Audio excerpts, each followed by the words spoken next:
3 at the MvM Strongman Classic. 6 events down, 6 points separating the top 4 athletes so far, and then only 3 points separating the next 4 athletes. It is all to play for in the final day of action, day number 3, joined by Magnus and Magnusson. Maggie, first of all, a big shout out to the guys behind us here who set up this amazing event 7. Oh, this is going to be really interesting. First time we actually do this, so we'll tie a pulley to this big earth digger, and we're going to do a hand-over-hand pull, and we call this a hoist hand-over-hand pull. There's no click in it, so there's no helping with the rope. There is constant pressure on the rope trying to pull against you, and we made faces on it, so every face is about 2.5 meters. Okay. So the full distance is 7.5 meters. So whoever makes it the fastest, finishes the fastest, will get the win. Whoever gets to phase 2 the fastest will get points according to that. And whoever just gets to phase 1 the fastest, get points to that. So just to kind of describe what's about to happen, it's a traditional arm-over-arm pull in the sense that there's a rope and men will be trying to pull as quickly as they can and as far as they can. The first athlete up is Teddy. But what we're going to realise very quickly is there is no ratchet on this device, which means the moment you let go, the weight will then fall. This is akin, I'm not sure if it would have been maybe 19, as a guess, 87. They did one in New Zealand in World's Strongest Man where they were pulling this kind of woolen crate up right by a reservoir. But our first athlete is off. It's Big Teddy, one of the biggest athletes in the field. He hails from Iceland. A brilliant grip, actually. He's gone through a number of the phases already so far. Now, if you look immediately, getting close to the finish. As soon as he's resetting, oh my goodness. That was impressive, Maggie. That was really good. Now we'll see guys pull this looking rather easily. We'll see guys struggling with it. And interestingly, so the reason he's going first here is because he possibly didn't perform as well as he'd have liked in farmers. So you'd have thought farmers means poor grip if you perform poorly. No such sign of it there. No, look, usually has a good grip. And so to confirm things, 7.5 meters is the distance that he pulled. He completed the entire thing and did it in 15 seconds flat. Thank you very much, Killy, who'll be there, who I have to say has been flawless, by the way, for the last 6 events, giving us all the scores, all the times, all the distances. Up next, another Icelandic, Christian. And his boyfriend Liam had inspired him to perform. Liam left yesterday. Now, hopefully that will not affect him. You can see a slightly different technique, Maggie, here. A lot more, I guess, considered, but it's working. He's working for it. He wants to finish it.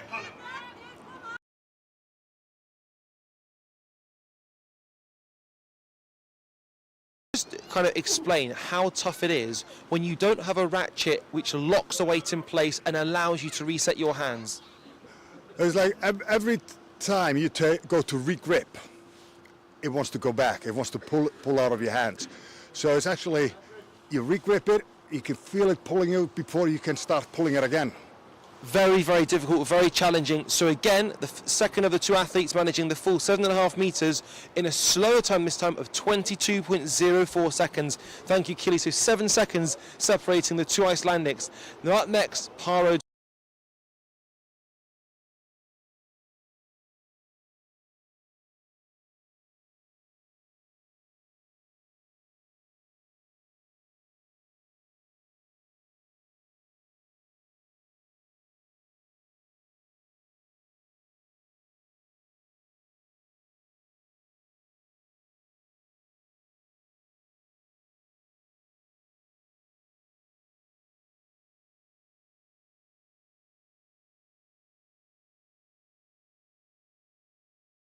Did. That looked pretty good. The funny thing is, when they started to warm up and try the thing, they were having troubles moving it. So that there is 14.03 seconds. So Par is at the top of the leaderboard by just 1 second, which means, mate, I didn't think this was going to happen. It could be close on time. Oh, definitely, definitely. Now, I was debating, should I make it slightly heavier? But I opted not to. They got 2 heavy events coming up in the end of the day, and we've done pretty heavy events that's taken their toll. And up next is deadlift, which will be taxing the grip again. And not to mention, if it was raining here, this would be a totally different event, trying to hold that rope. But up next, Matt Riddle, the Tenerife Viking. He's changed his hair. He's going for the plaits. How will it help him? He looks like a picture of strength with his sunglasses on. He would love nothing more than to complete this, by the way. He'd love to get all 7.5 meters. The difference possibly here, Maggie, is we're seeing... See how it drops exactly. between he takes his grips? Every time you drops too much, you're actually losing time. You're losing distance. Oh, he still might. Well done, Matt. He will be absolutely pumped with that. Now, if you are just joining us for the first time here, who threatened you? There was a consequence, Maggie. If he didn't complete it, his beard was going to get cut off. That's inspiration right there. So 24.45 seconds for Matt Riddle, the slowest of the 4 athletes so far, but kind of it doesn't matter for him. He's just pumped to have completed the 7.5 meters. Oh, when he was testing it out, it didn't feel too great, but he's just pumped that he managed to do it. Absolutely right. Just a quick reminder, you're watching this courtesy of either the Rogue YouTube channel or indeed the MagnusClassic.com. Now here comes Sigfus, a man who's been driving us around. The man is an absolute legend, Sigfus is. The most generous man you're likely to meet, a wonderful man with an amazing story. Come on, Sigfus, straight away. He's making progress, slightly slower than the others. Let's go, struggling a bit with it. He's trying to do the hand over hand, and this is really starting to hurt now. Does it get heavier the higher it goes, Maggie? No, it's so bad, but he got it. The thing is, your grip starts getting tired. The heavier you go, the longer you're pulling, your grip starts to hurt, your forearm starts to get pumped. And also these guys are fairly cold. It's a cold day, which makes it hard to get the blood into the forearms. Now 25.42 seconds, which means he was actually a second slower than Matt Riddle. All 5 men successfully getting the 7.5 meters, but time is being the determining factor. Thank you, Killy. About 10 seconds separating all 5 athletes so far. Now this is going to be an interesting one. Sean Gillen has performed with varying success, has given a really solid performance overall. How do we think he'll fare here? I think he should be okay. Now again, I don't know how his grip is really, but he seems to be struggling there a little bit. Oh, he's starting to bite. All of a sudden, he found a sticking point and has managed to push through it. Something is inspired him. He seemed to find a way now how to do it. He's grabbing the rope slightly different, but that's working for him. Now he changed it. I'm just going to shout, Sean, did you change your grip? What did you change halfway in that? Ah, you changed your lead hand. Both hands over rather than one hand. Yeah. Thank you very much. Really useful to know. I thought I'd bring that to you because it's a brand new event. So 26.16 for Sean. So 2 seconds separating the bottom 3 guys. In fact, 4 seconds separating the bottom 4 guys out of 6. Thank you very much, Killy, for that one. So, interesting, Maggie. You mentioned you could have gone heavier. Sean tried single arm pulls. That wasn't the case. It has to be double hand for a pull. Now, we think Shane's probably going to opt for a similar thing. Him and Sean were chatting. Flowers looking good there. Shane really wants to do well. That weight doesn't drop much in between his grips. Shane's currently 3rd overall and wants a good performance. He needs to be faster, though. This could ultimately come down to the number of pulls this takes, because we saw Shane had an extra pull right at the very end, and given how tight it's been, I'll be curious to know, is that enough for the fastest? I doubt it. We've got confirmation. Oh my God, it was close. 15.64 Shane managed. Teddy Goodmanson, the very first athlete of the day, managed 15 flat, so 6/10. Shane was slower, but that puts him 2nd overall. Look at that. Athleticism here, Maggie. So, the first thing I noticed there is how much shorter his pulls were. Yeah. He didn't try and get much length, and it worked. Short and fast pulls. So when you grab the rope again, it doesn't drop much. And the upshot of that is 11.52 seconds. That is by far and away the fastest time. By 3.5 seconds, he now leads the proceedings, followed by Teddy of Iceland with 15, followed by Shane Flowers of England with 15.64. Thank you, Killy. Now up next, I can't even see who's in position there, is Villiers. Now Villiers has been fast when it came to the farmers. Is he fast when it comes to the pulling as well? It appears yes. Now he's giving up. Good. He's looking good. He's giving it everything he has. Now they say mass pulls mass. Killy. Now Villiers is only, and I say only, about 118 kilograms in body weight. It's so impressive what he's able to do. Oh, he's a great athlete. Yeah, he's been working on his weaknesses, like the deadlift. So he's getting better. This is unbelievable. So separating 3 athletes is less than 6/10. Villiers managing that in 15.4 seconds, 2/10 faster than Shane Flowers. Now how will Rongo get on? Rongo coming into this does have an arm injury. He doesn't really want to be doing an event like this. But to be a little slow with it. He is, but he wants it. You know he will not give up on this one. No, he'll finish it. He will finish it. The question is how fast. Well done, Rongo. That's big for a man with a bicep issue. He had to make a slight technical adjustment. He's also a character, Maggie, and we love him for it. Yeah, Big Rongo's gone skin to win on everything so far. Now he's gone 18.23 seconds, which puts him, I think we've got 1, 2, 3, 4, 5th so far for Rongo. Thank you, Killy.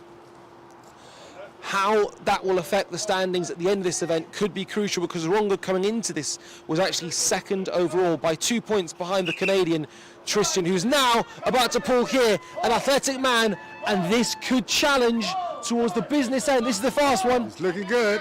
He fumbled a little bit on one of his first ones, but that should surely is a great time. He almost got quicker, actually, as that went on. Yeah. He found his rhythm. Oh, definitely. It's amazing how, I guess it's the double whammy. The faster you go, the less time under tension. Yep. But you run a risk of possibly making a miss. 11 points. Now that puts Tristan into the lead, beating Pavlo Kordiaka by 15/100ths of a second. 11.37 is the time to beat. Thank you, Killy. And now it is Big Mika, who had an amazing performance in the Farmers, managing just over 1 revolution of the legendary Husserl lap. How does he get on here? How close to 15 seconds can he get? He's slowing, but only a touch. Mass moves mass. Now I think I heard something 71. We'll find out exactly what time that was.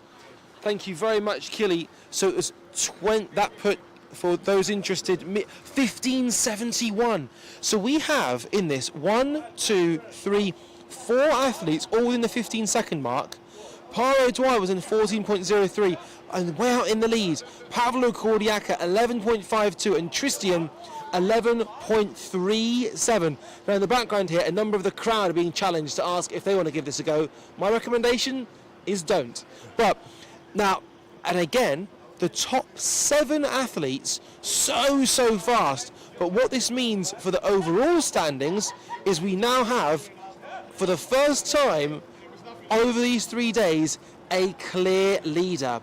The Canadian Tristan Hoth is on 68 points, the only man in the 60s, but with 59, 59 and 58 respectively, we have Rongo Keane, Shane Flowers and Vilius Yakusis. So we have 3 men clipping at his heels, but they are at least 9 points adrift. Very, very interesting. Behind them, we then have Pablo Kordiaka with 48 points. We have Mika, Big Mika, who's the last person to go with 44. Sigfus Fustal, 42. Sean Gillen, 41. And then the athletes continue. Now, I'd love to speak to a couple of the guys here just to find out. Now, we do have a member of the crowd who are going. Now, here we have a massive strongman fan giving this a go, Maggie. That is actually one of my adoptive athletes. Now he has an amputee He was just saying to me, hey, we need to have this in our contest. This is amazing what he's doing. What he's doing right now, and look at the boys getting behind him. Everyone is getting behind this effort here. He's come all the way to Iceland just to support the guys. And look at this here. What a monumental effort by a man, because strongman isn't just about elite performances of the biggest guys. It is about people who turn up and give it their all. And if you give it your all, everyone will get behind you. Superb there. He's a strong guy, he really is, and he's world's strongest adaptive man in the seated category. Well, you can see that there. That was superb. Now he's going to have a tough day today. A bit of lactic in that leg. Matt Biddle just said he's beating him. Well, I think we might try and grab a chat with some of the guys, because it would be useful to know how they managed to do what they managed to do. We've got Tristan here. Tristan, come in, my friend. That was impressive. It was quite short pulls you went for, and it was so dynamic. Yeah, I just knew I needed to keep my hands fast, keep my legs moving, keep that pull. I know I had a good time to beat, so very happy. You're now leading the whole field by 9 points for the first time. Someone that is actually a real leader. You must be feeling pretty confident. Yeah, pretty confident going into deadlifts. I know I got to beat. Going last also helps, so kind of know what mark I have to sit or hit, so it's getting there. Mate, massive congratulations. We'll see you in the next event. Deadlifts, potentially another good event for you as well. Potentially, yeah. See you then, bud. Thank you. We'll also bring Big Par over. Par, who's given absolutely everything of himself so far. Mate, how did that compare to what you expected? That's kind of one of those events that's kind of in the dark, really, because you don't know who's going to be top three. You could easily come last place in this event. It's just one of those events. It's not like deadlift or log where you know kind of where you stand with the lads. But I'm happy enough for the top three there. Kind of came out of nowhere, and I needed the fucking points, to be honest. But looking forward to the next event. Next event is my best event, and just hope my knee can hold up to it. And just for context, so that's because you unfortunately dropped a natural stone on your VMO. How's it feeling right now? It's just very swollen. There's no bruise on it, so that just means there's nerve damage in my knee. But I've taped up painkillers, and we're a strongman after all. And just a word on the whole strongman thing. There's an amazing community here. Like we just saw there, one of the lads giving it a go. It's an amazing community. This is one of those competitions, though, that's more one of the better communities I've ever seen. Like, you wouldn't see this sort of a community at a Giant Slave or World's Strongest Man. It's just a really good competition to do. I'm so glad I came off to do this, and hopefully I'll be back here again next year. I love this competition. And how do you deal with the cold, by the way? I'm from Ireland, so we're well used to the fucking cold. It's the heat I'm not used to. Yeah, what's that thing? The ball in the sky. Yeah. Cheers, Par. Thank you very much, mate. Brilliant performance from Par, by the way. So that was a top 3 performance at the end there. 14 seconds he managed, faster than absolutely everybody, apart from Shane Flowers and Tristan, who we spoke to there, who gave a blistering performance. Now, we've currently got Tony, who's waving at me. I'm not sure what that wave means. I'm going to interpret that as meaning there's somebody coming to speak to us, and that person looks like it might be Pavlo Kordiaka. Now, Pavlo, if you remember, had quite short, choppy reaches, which seemed to really, really work for him. Europe's strongest man, Big Pavlo. Pav, how's your competition gone for you so far? When I have the worst circumstances, the most well is my performance. Today I slept pretty bad. I have nose bleeding in the morning, and second place in the event. Not bad. And with that, what you seem to do, it was possibly the shorter of any reaches of anyone, but it actually moved phenomenally quickly.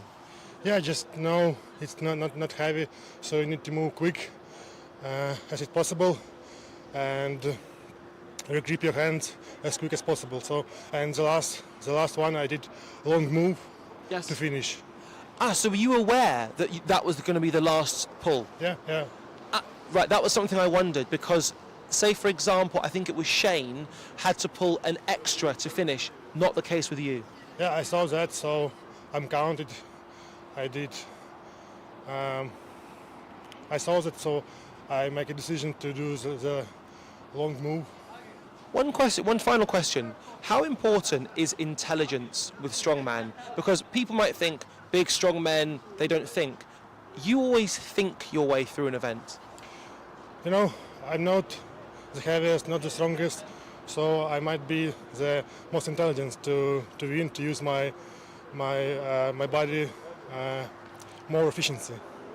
Well said. Pat, thank you very much for talking to us. Brilliant performance. We'll see this man in the deadlift, which will be coming up next. And that marks the end of event number 7. It is a war of attrition here. If you get through this, kudos to you. If you manage to get through this with a great performance, you're in a select few people. But for these guys here, in fact, I spoke to Rongo yesterday, and I said, would you take being on the podium? I said, where you are now, given your injury, what would a podium mean to you? And he said, brother, it's all about the win, because this is the MvM Magnusson Strongman Classic. So every single guy will now be targeting Tristan, who is a lead of no less than 9 points. But after 9 points, you have 3 men, all within 1 point of each other, who'd love nothing more to encroach on that lead of the Canadians. But will they manage to do it? There's only one way to find out, and that's to watch event number 8, where we'll be coming to you very shortly.